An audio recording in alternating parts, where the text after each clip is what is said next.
शेतकरी बांधवांनो नमस्कार। आज आम्ही आंबेजोगाई तालुक्यातील दत्तपूर या गावामध्ये आलेलो आहेत आणि या ठिकाणी प्रगतीशील शेतकरी महोदय ज्यांनी मागच्या 1-2-4 वर्ष झालं जे आहे ते सरी वरंबे तयार करून खरीपातील सोयाबीनची लागवड जे आहे ते वरंब्यावर करतात। तर ह्या बेडवर सोयाबीन लागवडीचे काय फायदे आहेत तर त्यांचे अनुभव जे आहेत आपण या ठिकाणी जे आहे ते जाणून घेऊ। साहेब नमस्कार, तुमचं पूर्ण नाव आणि तुमचा मोबाईल नंबर सांगा। शिवदास कोटेबा गित्ते, राहणार दत्तपूर, तालुका आंबेजोगाई, जिल्हा बीड। 98-22-72-41-59। तर आता हे तुम्ही किती वर्ष झालं हे बेड तुम्ही तयार करता आणि हे बेड किती फुटाचे करता? 5 वर्ष झाली। बरं, किती फुटाची सरी वरंबे? 4 फुटाची बेड करतो। 4 फुटाचे बेड करता। 4 फुटाची। आता ह्या 4-5 वर्षाच्या पूर्वी जी काही पारंपरिक पद्धतीने तुम्ही करत होता सोयाबीन, तर त्याच्यासाठी तुम्हाला किती किलो बियाणं लागत होतं आणि आता जी काही ही पद्धत तुम्ही अवलंबली तर त्या ठिकाणी बियाणं किती लागतं? पारंपरिक पद्धतीत 20 ते 25 किलो बियाणं लागतंय। बरं, आणि सरी वरंब्यावर केलं 10 ते 12 किलो लागतंय। ओके, 10 ते 12 किलो। म्हणजे बियाण्याची बचत किती झाली तुमची? एकरी बियाण्याची बचत किती झाली तुमची? जवळपास 10-12 किलो होते ना। एकरी 10 ते 12 किलो म्हणजे बियाण्याची बचत होते। खर्चामध्ये बचत किती झाली तुमची? मग खर्चात आता त्या बियाण्याच्या 100 रुपये किलो जरी हिसाब धरला तरी आपलं 1200 ते 1500 रुपये वाचले।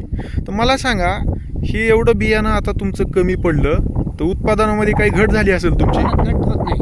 काय? उलट उत्पादन वाढतंय ओके, बेडवर केल्यामुळं। कारण सोयाबीनला फटे फुटतेत ना जास्त। ओके, म्हणजे म्हणजे फुटतेत, हा. अंतर आहे, त्याला हवा मिळते ती बरोबर आहे। फवारणीला सोपं जातंय का जाचत आहे? जाते। कशामुळे सोपं त्रास होत जातंय? नाही ना, हा. म्हणजे दाटण नाही, भीती वाटत नाही।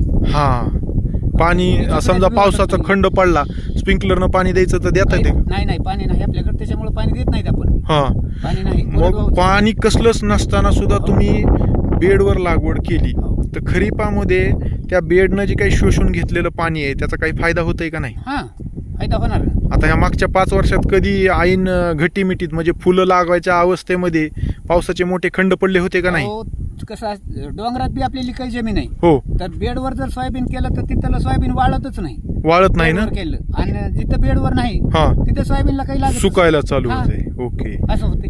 बरोबर आहे। तर उत्पादनात कितीनं वाढ झाली तुमची? कमीत कमी 1.5 पट वाढते। 1.5 वाढ झाली। 1.5 पट। ओके, तर शेतकरी बांधवांनो, 1.5 पट वाढते।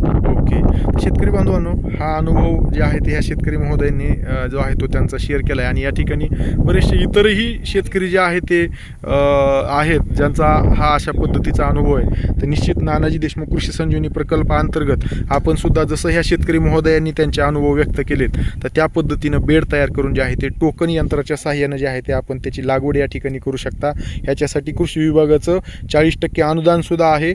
हे यंत्र खरेदी करण्यासाठी तुम्ही कृषी विभागाच्या DBT पोर्टलवर अर्ज सुद्धा त्या ठिकाणी तुम्ही दाखल करू शकता।